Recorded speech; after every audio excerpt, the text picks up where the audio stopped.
Louisiana All-American Sports Show. Louisiana All-American Sports Show. Louisiana All-American Sports Show. Louisiana All-American Sports Show. Louisiana All-American Sports Show. Louisiana All-American Sports Show. Louisiana. If the sports you want to talk about, then listen to the hottest show that's coming out the South. It's Eric Hatfield and Coach Perry Daniels, man.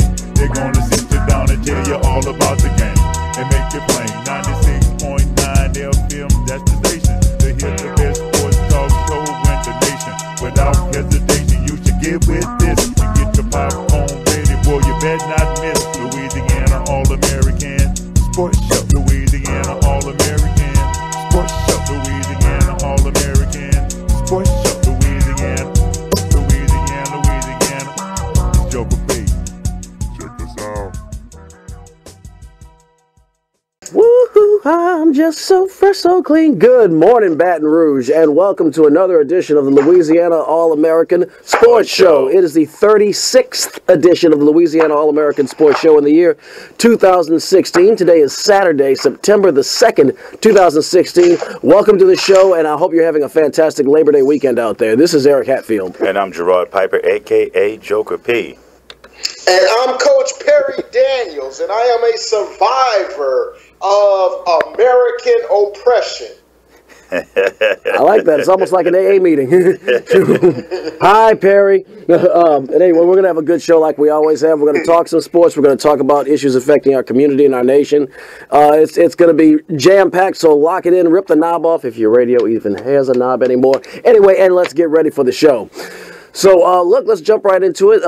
Last night, we brought you, as always, the Louisiana All-American Sports Game of the Week, the second annual Heritage Bowl. The McKinley Panthers met the Scotlandville Hornets at Breck Memorial Stadium. Piper and Perry, of course, are actual alumni. I call myself an adopted alumni of McKinley, and it was tough to watch if you were the McKinley faithful. Great to watch if you were a football fan. Fantastic if you're a Scotlandville fan. And always, I think it's great, though, just to have that Heritage Bowl. What happens on the field will get leveled off one day, but it's still a great event, and we were thrilled to be a part of it. You remember that song with Tupac and Digital Underground? It was all around the world, same song. I remember that. Like last night, I thought McKinley was going to do a little something different, but all around the world, same song. 49-8, Scotlandville beats McKinley. They were very impressive last week against Woodlawn, and Coach called it. He said, "We're going to find out this week what McKinley is really about." I think they did score, so I will give him a little credit, and I won't beat up on Coach Hilton too bad because it's his first year and his first game, and Scotlandville is a great team. Yeah, I'll tell you.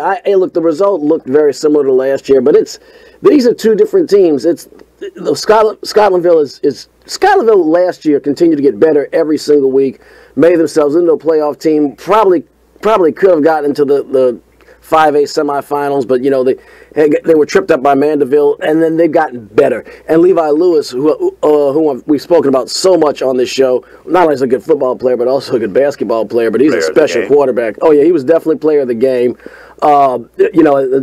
Because of events that transpired afterwards, and we'll talk about that. We could not get a hold of him or Coach Davis, but that kid has gotten better.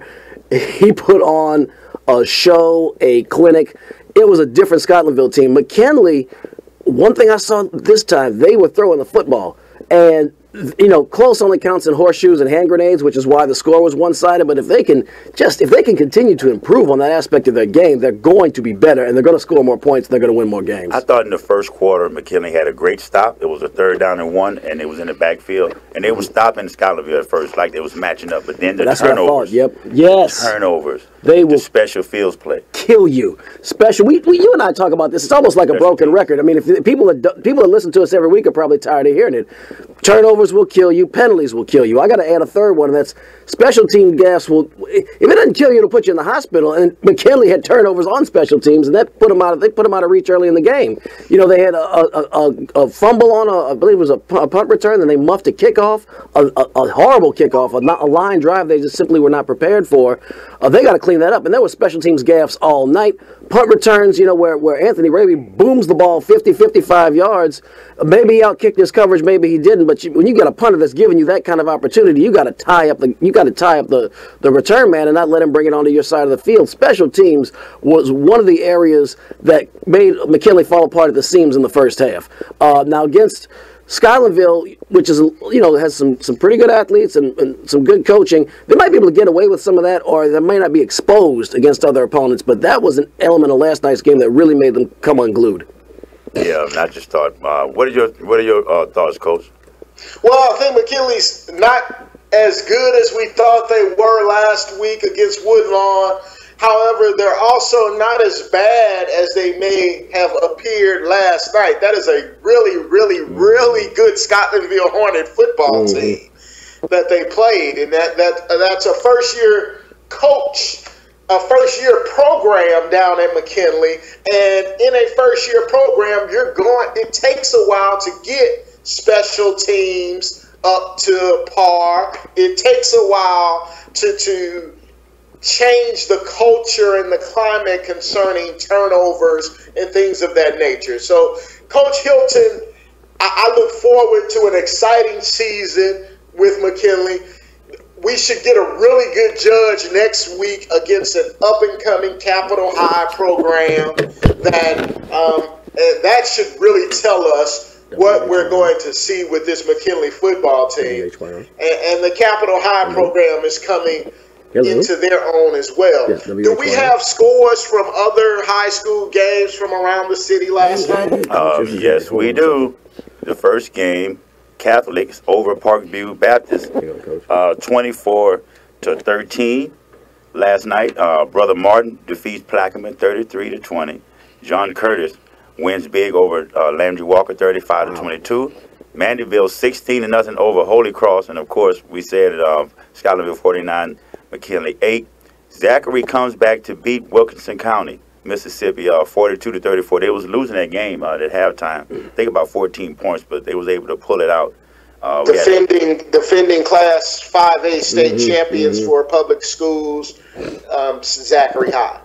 Most definitely. St. Amar wins 31-6 over Live Oak.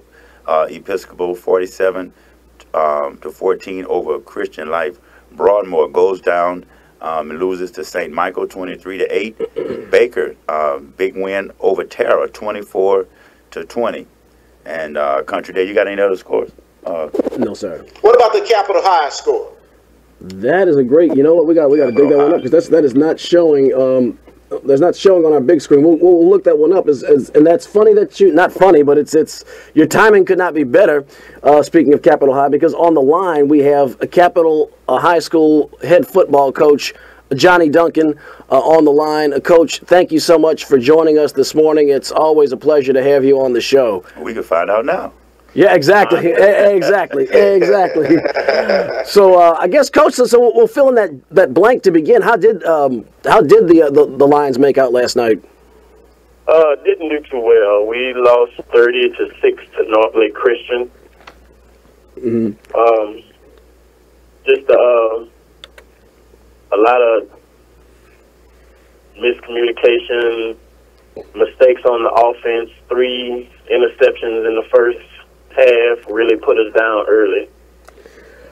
So, Coach, what were some of the bright spots that you saw last night, though? So, from being on a staff with you in the past, man, you know, Coach, that from week 1 to week 2, that's when the most improvement comes for football programs. So what were some of the positive things that you saw last night that you feel like the Capital High Lions will be able to build on for their game next week against the McKinley Panthers? I feel our running game looked real well. The flood and equipment kind of affected us early. We couldn't get in pads like the rest of the people because our helmets came 2 weeks late. So it's a lot of little knickknacks we have to kind of polish up. But I saw some good things with our running game. I saw some really good things on our defense, real aggressive, and we're going to build on that. That's great to hear, Coach. That's great. Coach Hatfield, Eric Hatfield, you have a question? Yeah, Coach, look, we've had the unique privilege of actually we've been on the staff together in the past, and of course, Coach Duncan, those of you that listen regularly know I play at semi-pro ball. Coach Duncan lets me use his practice field as my personal practice field, so I can practice kicking uninterrupted. I'm very thankful for that. But I've also, having been there, got to watch your team literally sow seeds going back to the spring. Some of those players you tell me about, I saw some players that had some height, some length, some speedy guys, some different players. What are some of the ceilings you can see that are starting to, blossom a little bit in spite of a tough loss last night? Who are some of the folks? What do you see coming to fruition? What do you see coming kind of out of all that hard work that Capitol High can see this year that might, they'll be a little bit better than last year? That'll give some cause for optimism and show some growth of the program. I have a real big team now. As far as numbers, I'm right now I'm dressing 42, and I have 25 freshmen. So I have that's big. I really came from a full team of 25 last year, between 23 and 25, to actually dressing 42 kids. And with 25 freshmen, we actually play McKinley JV next week. This is the first time we ever had really a JV team, but we was able to get together. We're going to play a JV team, but I have some real big, 6'2", 9th graders. So my future looks good, but I only have 5 seniors out of this whole squad. So out of a team of 42, and still have maybe about another 5 that need to get physicals and cleared. I'm sitting pretty with the numbers and really nice size team. Okay. Coach, go ahead, Coach. Joker, you have it. Did you want to get some of this? No, go ahead. I'm going to say mine. I'm a McKinley alum, so right now I'm feeling some type of way. No, I'm just kidding, Coach. Go ahead. But, Coach Duncan, if you could talk about the district and what's in store for the rest of the season for Capitol, who do you expect to arise out of your district? And first, talk about the district and what district does Capitol play in? Inform our listeners of that. Okay, well, as far as the district, I think we have, as far as 2A, one of the toughest districts. When you look at a Madison Prep team who's, I feel is just the powerhouse of powerhouses.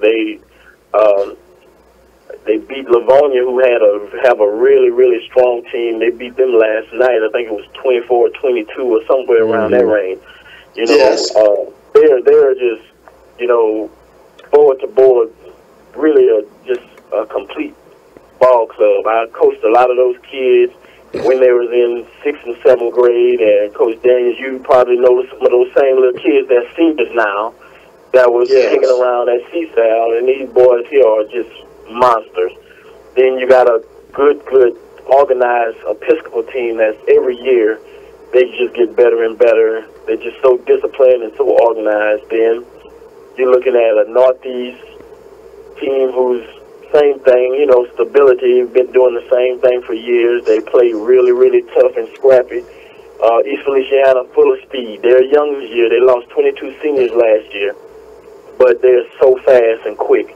So there's so many different aspects of this district you have to, stay up on your game every week. Absolutely. Well, Coach, all right, so we've got the big downtown showdown next week. Let's talk about what you expect to see from the McKinley Panthers and anything that you're comfortable disclosing regarding a plan of attack. Ball control. I have to control the ball. From what I've seen with McKinley, they have some real quick little running backs. They're real swift, good hips, good footwork, and I have to control the ball. I got to keep the ball out of their hands. Last year we played really good. It was 14-6 till maybe at the end of the fourth quarter. Then they scored another touchdown, 22-6. You know, but to stay in the game, 14-6, we caused 7 turnovers and we couldn't do anything with it. You know, so we played hard, didn't get the victory. If I can control the ball, and maybe we can squeak out, you know. But when you're looking at a 2A play and a 5A, you know, anything I can get will be all right. But I'm definitely going for the win. I know we have the McKinley alumni, and I understand that, you know. But we definitely gonna go in with a game plan and stick to it this time. Absolutely, absolutely, oh, Coach. Yeah.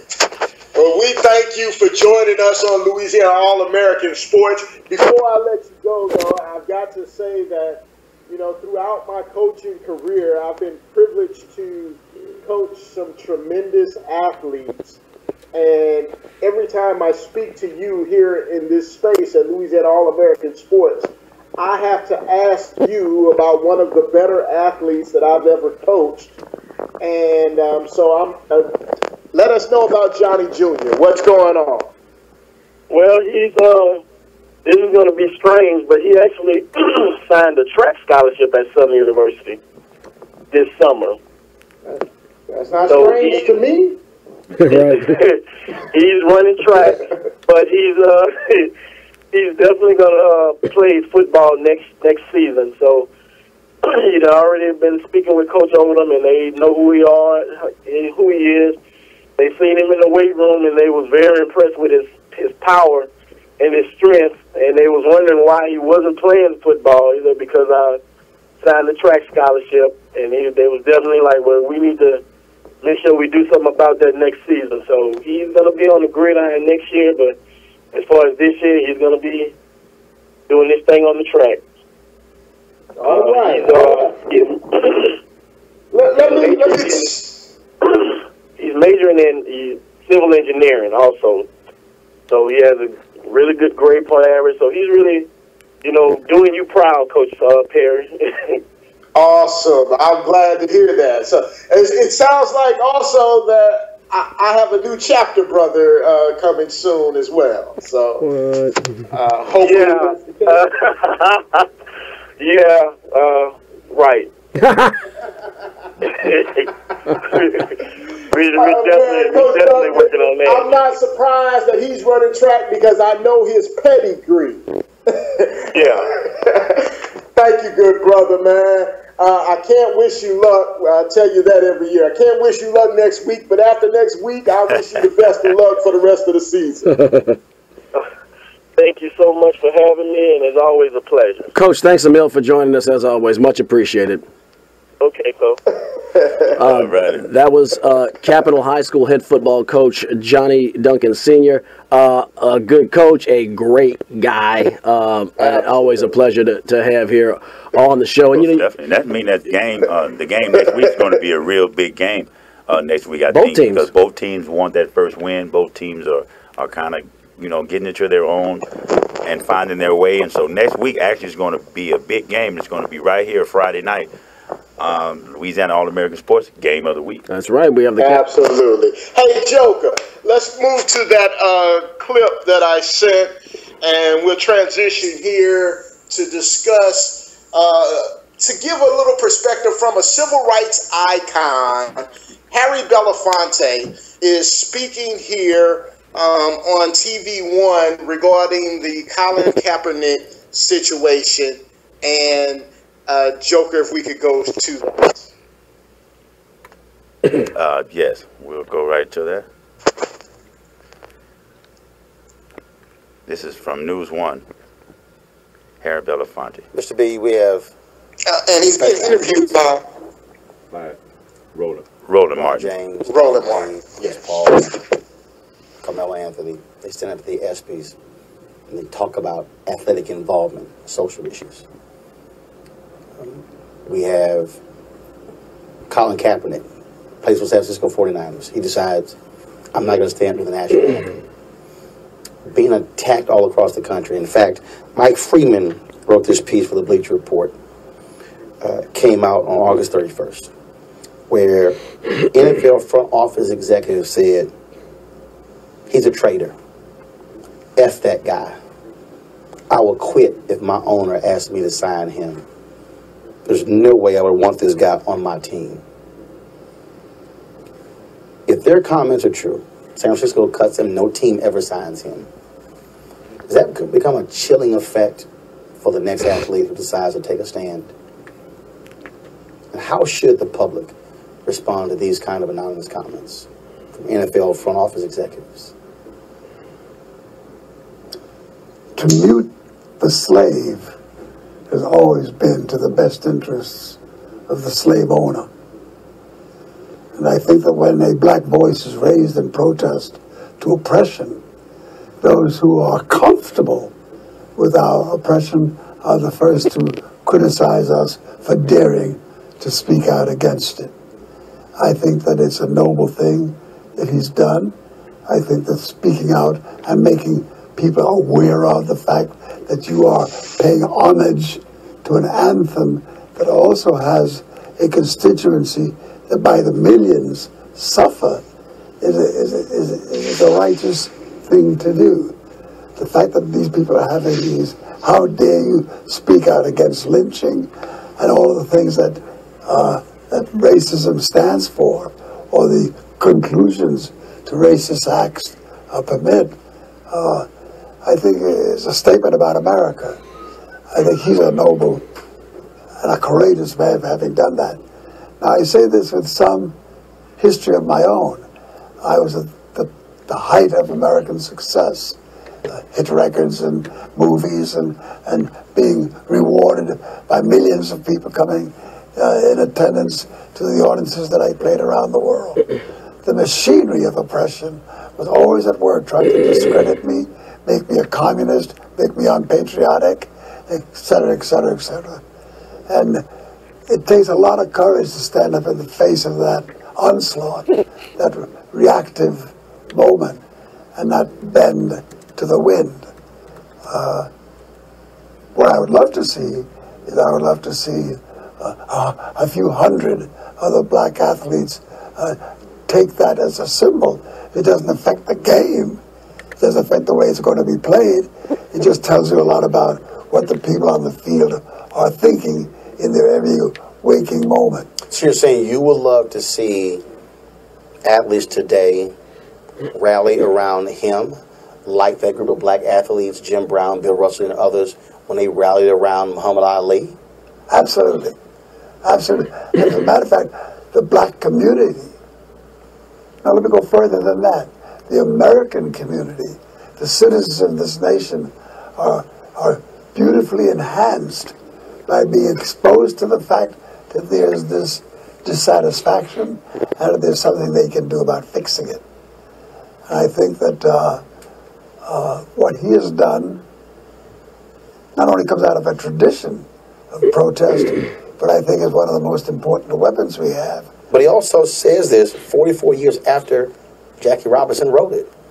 Jackie Robinson wrote, in his own words, in his autobiography, he said, he talked about that first World Series he performed in. And he said, he stood there and they were playing the national anthem and they were singing and the flag is billowing in the wind. And he said, as I write this 20 years later, I cannot stand and sing the anthem. I cannot salute the flag. I know that I am a black man in a white world in 1972, in 1947, at my birth in 1919. I know that I never had it made. Not only was he right in a righteous way, as well as in a historic way, but I think that what Jackie Robinson did encouraged an awful lot of other players that came after him to stand with dignity and to stand with strength in the face of that kind of debate. I'm just sorry to see that more black people who have attained the level of success. I once said to a group of young black artists, I said, never before has America boasted of such a harvest of celebrity as we experience today across the boards. We have more black artists with hit records and in the front of show business and on all the charts. We have black athletes of the yin-yang in almost every sport. We have so many where black celebrity is displayed that could make a difference.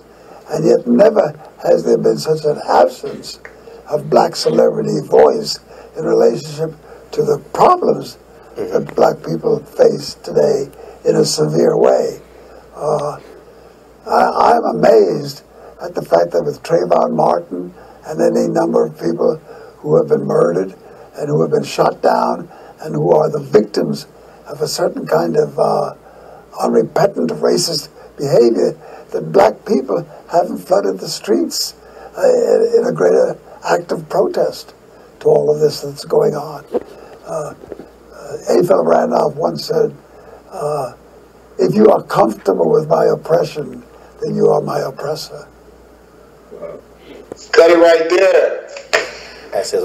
If you are comfortable with my oppression, then you are my oppressor. Let's go to the musical break, man. Coming up after that, I will explain to you how someone making $19 million a year, $61 million guaranteed, is oppressed. Wow. Coming up, check this out. Steel Pulse, worth his weight in gold.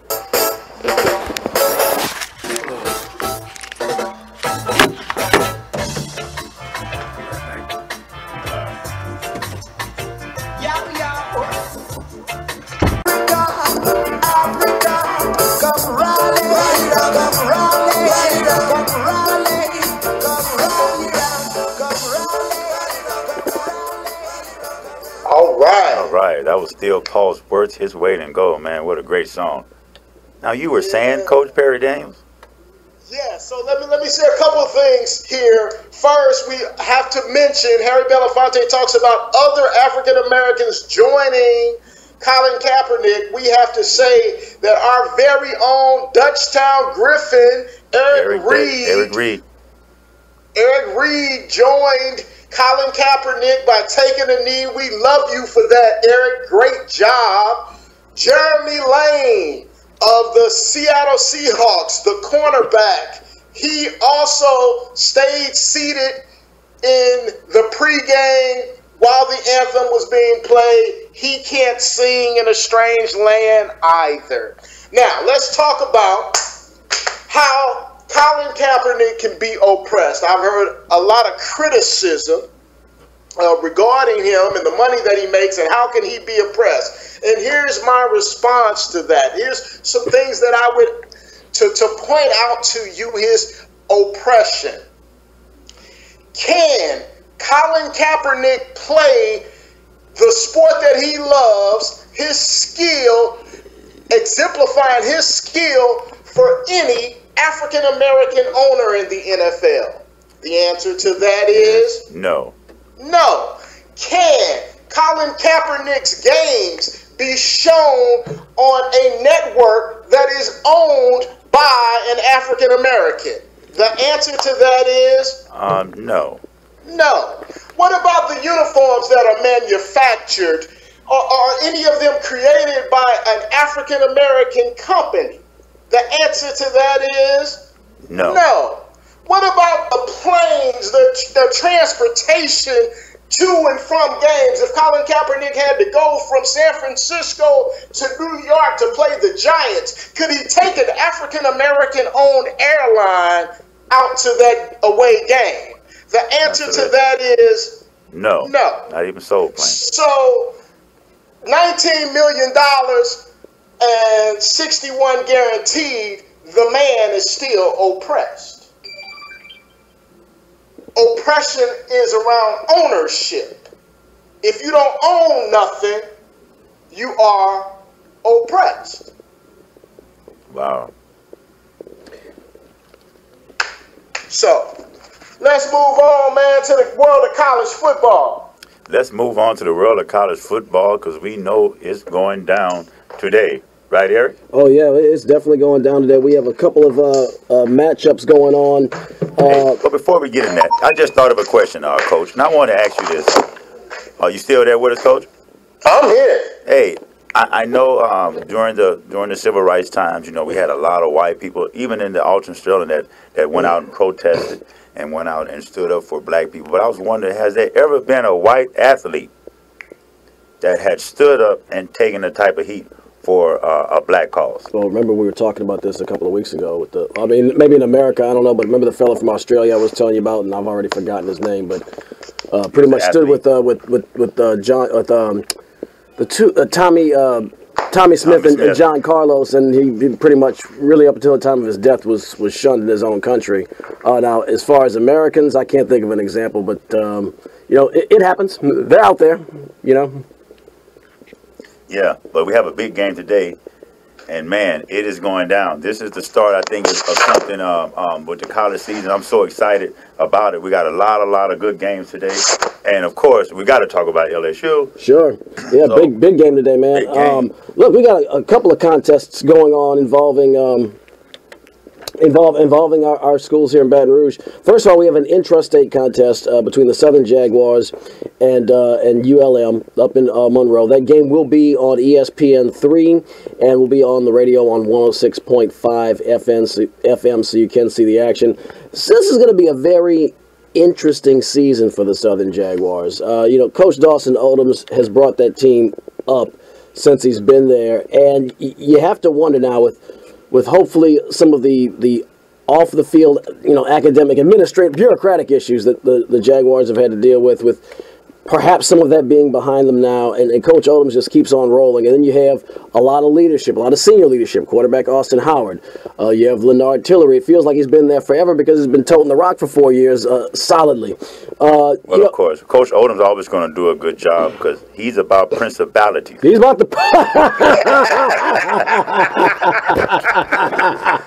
So when you're about that, oh, it's football season again. Yeah, man. You know, this is going to be an interesting test. This is a game. You know, ULM is a quality mid-major opponent. It's going to be an interesting litmus test for the Jaguars. They're going up to Monroe, so that's going to be you know, a little tough. But you know, they got a lot of starters returning. You know, you have Leonard Tillery.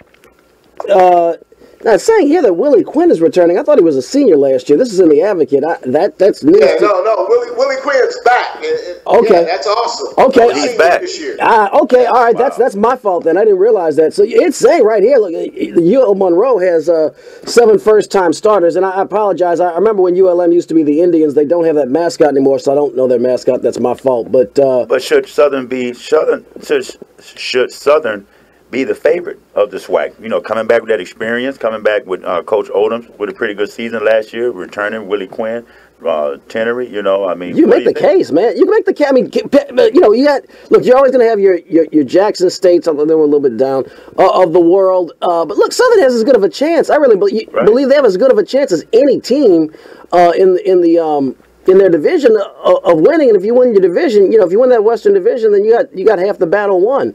There's a lot of competition. You're going to have, you know, you're going to have your competitive schools. Obviously, you're going to have your Mississippi Valley states that are easy wins to chalk up. But look, man, you're going to have your Alcorn states of the world that are going to be tough every year. And your Jackson states that are going to be tough every year, and Grambling, which has had a renaissance in the last couple of years. But I think, you know, Southern has as good a chance as Grambling or anybody else of winning that division. They can do it. They got a lot of the mess behind them. I need to see a few live bullets. Like we watched Grambling, we've watched what they've done. You know, in the last couple of years, and they are going to be a tough out. But I think Southern's got the talent, no doubt, and they got the coaching. It could. They got the talent. They got the coaching. There's no reason that they can't. I don't know if I'm informed enough to make a prediction this early, but I think there's no reason that the Jags cannot win their division. What do you think, Coach?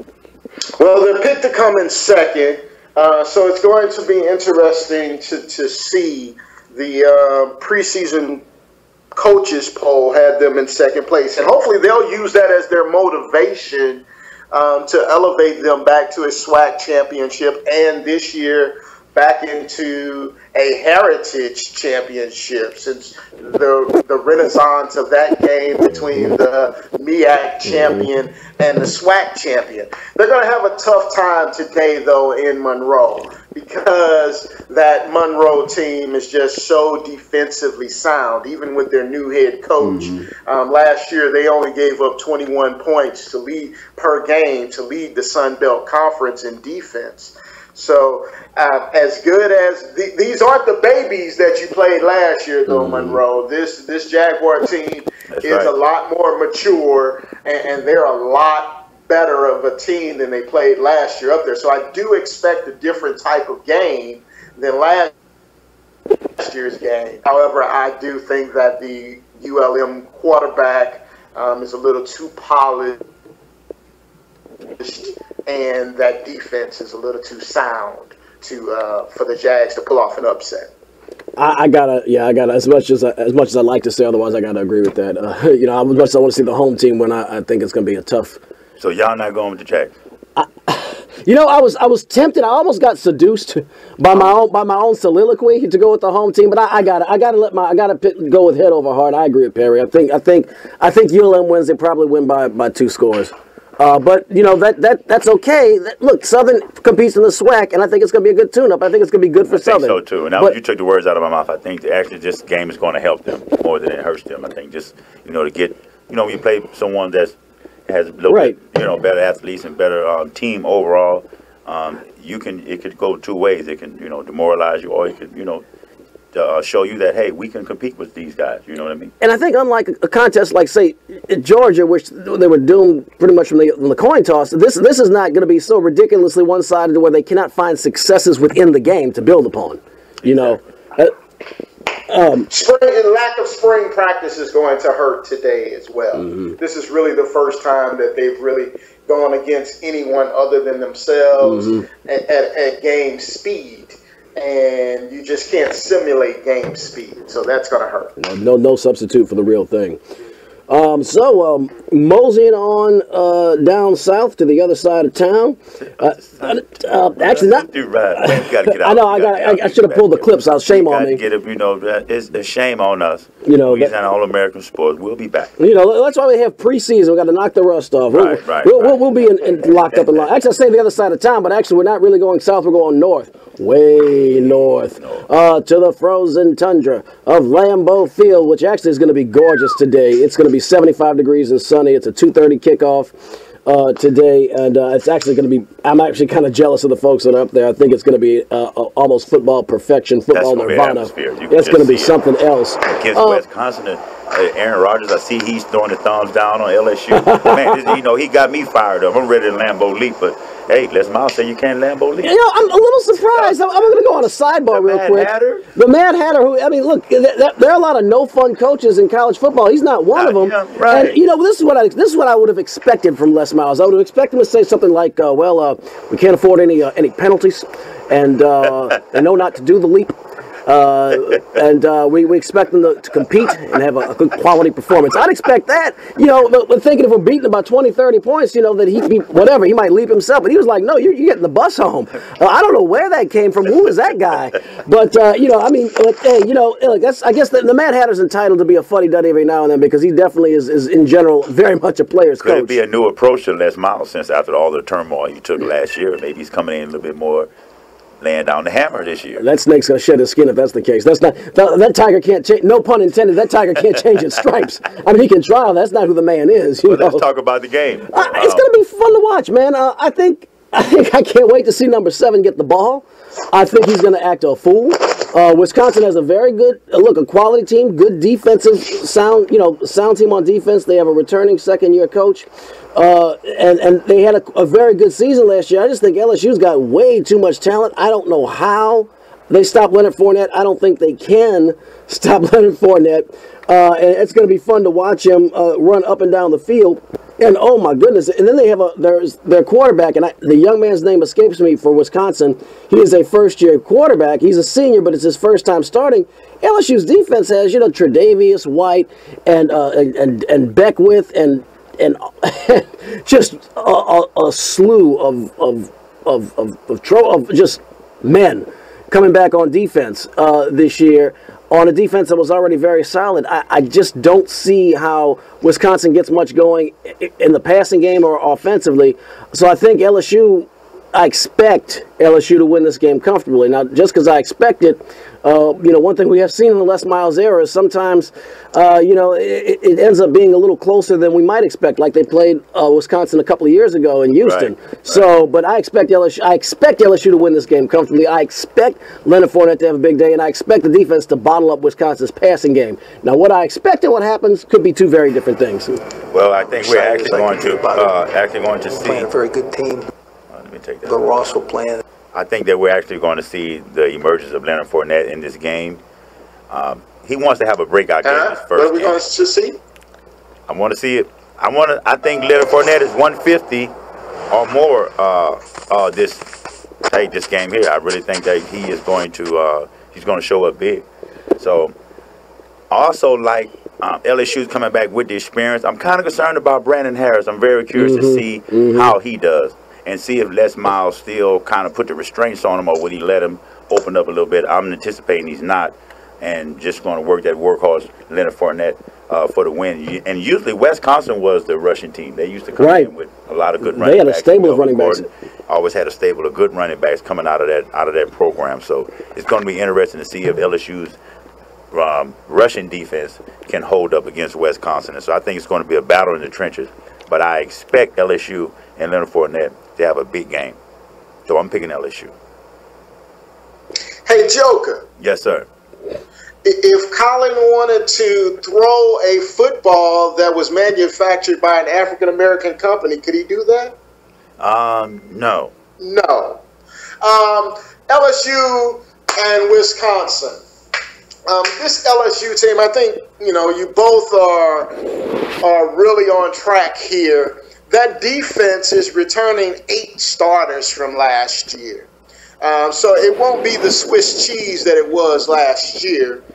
It should be a much better defense. The offense is returning 9 starters. This Wisconsin team, they have a great running game. They're 0-4 against LSU. I don't see that changing this year. It might change one day, but this year won't be the day. So I'm going to go with the Tigers here as well.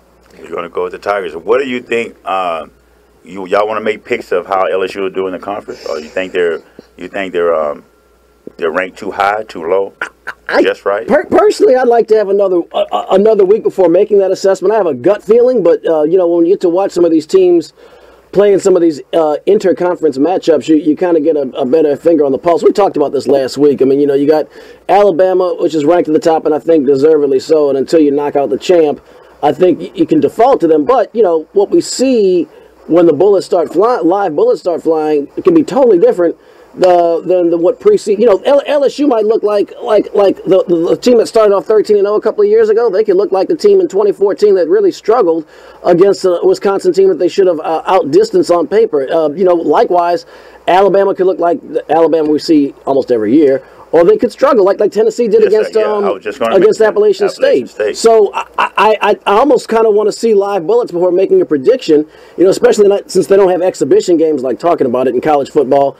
I'd like to wait another week. But you have to throw me out in the pool right now. Hey, I'm Nick Saban, I'm my mom. Nick Saban, I'm my mom. Well, Nick Saban's on another level, so we're not even talking about him. Right. You know what I mean? We're talking about under Nick Saban. Most of course, I'm not gonna play with him no more. I learned my lesson last year playing with him. But we have games in progress as I speak. As number 3, Oklahoma is at number 15, Houston. They're leading 10-6. Houston just scored, and Houston is ranked number 15, which I think is a very high ranking. I think Oklahoma, with their quarterback, he's a Heisman Trophy candidate from last year. I always think Oklahoma gets a lot of love with the polling, even though they may not live up to the polling they always get year after year. But we have them winning right now 10-6 over Houston. We also got Michigan, another high-ranking team. A Harbaugh guy came there and turned that program around. They're winning against Hawaii 14-0. As we speak, Northwestern is winning. Hey, can I speak to Jim Harbaugh real quick? Go ahead, because he said something about Colin, didn't he? Absolutely, he said something about Colin. Hey, Coach Harbaugh, if you want Colin to stand up, help us solve the police problem. Then he'll stand up. Don't focus on what he's doing. Focus on the issue that he's addressing. Help us solve the issue. Then everyone will stand up and sing the song together. Right, and you hit it right on the head, and that's what amazes me, how people want to criticize Colin Kaepernick or criticize anyone that wants to protest. And that's what it is. It's a protest. You don't hear them when the actual, thing you're protesting happens. If something bad happens, you don't hear these guys say something, oh, that was bad, this shouldn't happen. But when someone protests against a bad situation, then they come out the woodworks, the boomer size and this and that, to want to tell a person how to protest and what's the best way, what venue. It's no one way you can tell a person how to protest. Ryan Russillo of ESPN Radio hit, in my opinion, hit the bullseye as far as what Perry calls dominant culture commentary. And he said this on the radio on his show earlier this week. He said something to the effect of, and hear me out here because I'm going to muddle through this a little bit, but basically he said, I could not agree with the method of with his choice to sit down, but also not be outraged and admire his courage at the same time.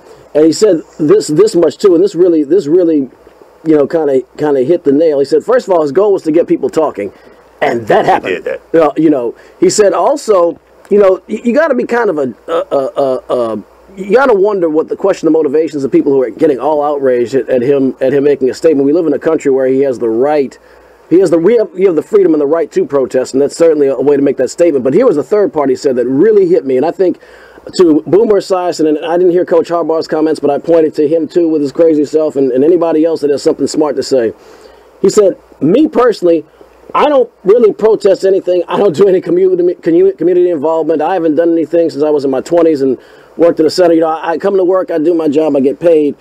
I would be an absolute jerk to tell this guy to tell this guy not to protest, to have some kind of objection to his protest when he's actually going out there making a stand for something, taking a risk for something, and I and many people like me do nothing every day. He said, I would be an absolute jerk to sit out here and overly criticize that guy. He said, I would not have done it. I don't necessarily agree with the method. I wouldn't have done it that way, but I can still not be outraged and admire his courage at the same time. And that really rung hollow. Most of these people, not only are they not helping, what was it, the quote about the if you're okay with my oppression, you're my oppressor, kind of folks like that. But he's saying, look, most of these folks probably don't do anything special that demonstrates any kind of courage that goes beyond themselves or what they do. So who are you, when you never stepped outside? Most of these folks have never stepped outside of their bubble. Who are you to criticize him or anybody else trying to make a statement? And that really stuck with me. I wish I had the quote because it was right on point.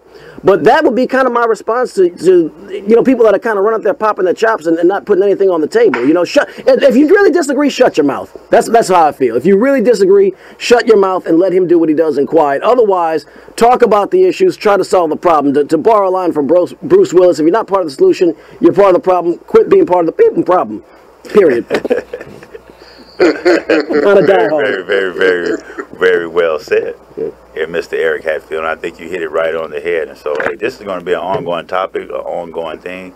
I hope other players in the NFL stand with Colin Kaepernick or choose not to stand with him. I'm so proud of Eric Reed, right here from Dutchtown, to be able to put yourself out there, for that backlash, and to still stand with your buddy, your teammate. I salute him and take my hats off to you. Absolutely. Baton Rouge is very on. Dutchtown, Geismar, whatever you want to call it, very on. But you know what? It's deeper than just the other players in the NFL. The song of the day talked about 400 million strong. I'm going to propose that people of African descent throughout North America, South America, the Caribbean, that we all not stand for these colonial anthems that were placed upon us. Because we're all facing the similar issues. 400 million strong, let's stand together and let's all sit down for these colonial anthems that were placed upon us. Wow. And with that, I'm going to play. We have a little bit of time. It's going to take a couple of minutes. And maybe people may not know about the anthem or maybe a little bit of history of the anthem. But I think I'll share this with you guys. Let's see. Niners quarterback Colin Kapernick has refused to stand for the national anthem. He says he will not stand until there is justice in this country for those wrongfully killed at the hands of police. Tonight, we take a look at the bizarre history of the anthem and why outrage may be pointed in the wrong direction. This is a reality check you won't see anywhere else.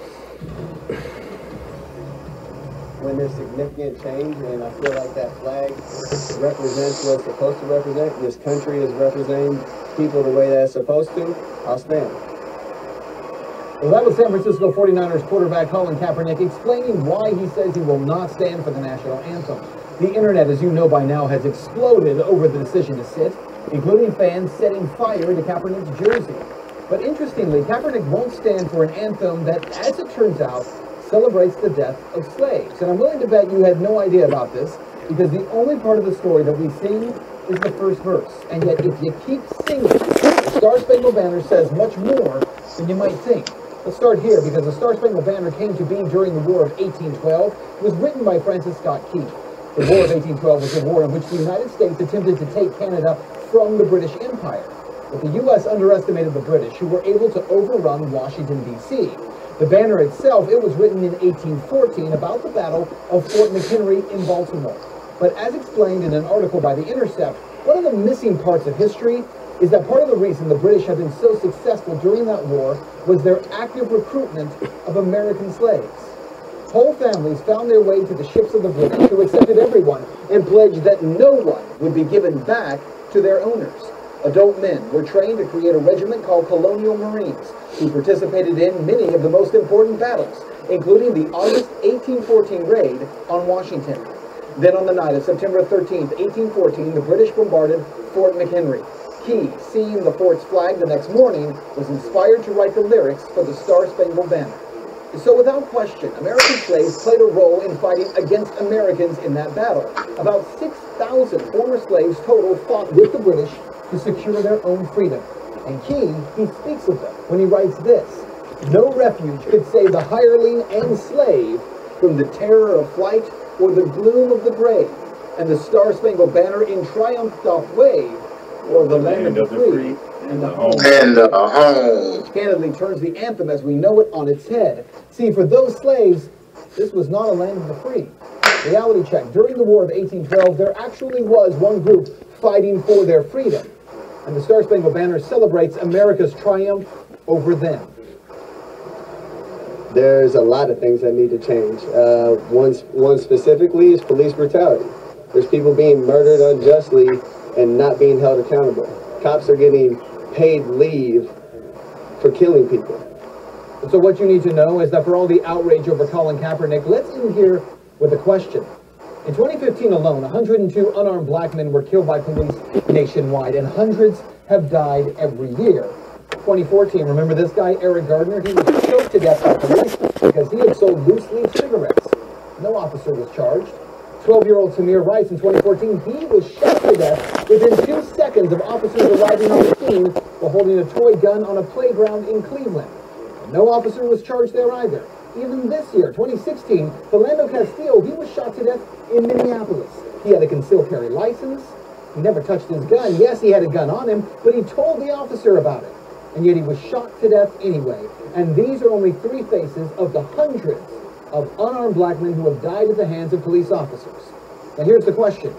If you feel outraged when you see this picture of Kaepernick sitting down, and yet you do not feel any outrage when you see these images, but quite candidly, isn't that part of the problem?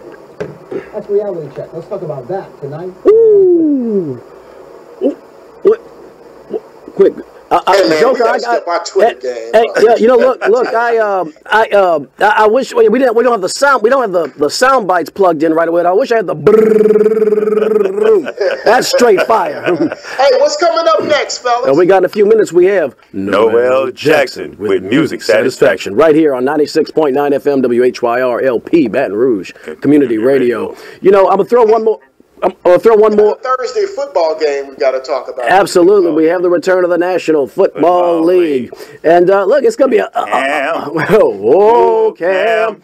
It's going to be a super rematch. The Carolina Panthers will go to the Mile High City to face the defending Super Bowl champion Denver Broncos. The Broncos will be starting a young man who's a little wet behind the ear. Young Mr. Simeon has never thrown an NFL pass, which will make the Broncos the first team in NFL history to start the defending champion in NFL history to start the team with a guy who's never thrown a pass. They're going to Denver.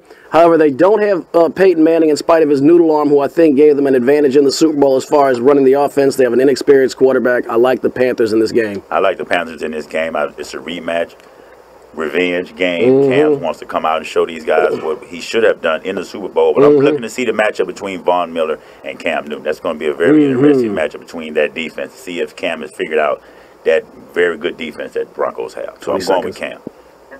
Carolina, not even close. Hey, Joker. Yes, sir. If Colin wanted to wear some cleats made by an African American, could he do that? No. What about a helmet? No. Shoulder pads? No. Not even the gum he's chewing. No. Not even the gum he's chewing. Absolutely. Good point, good brother.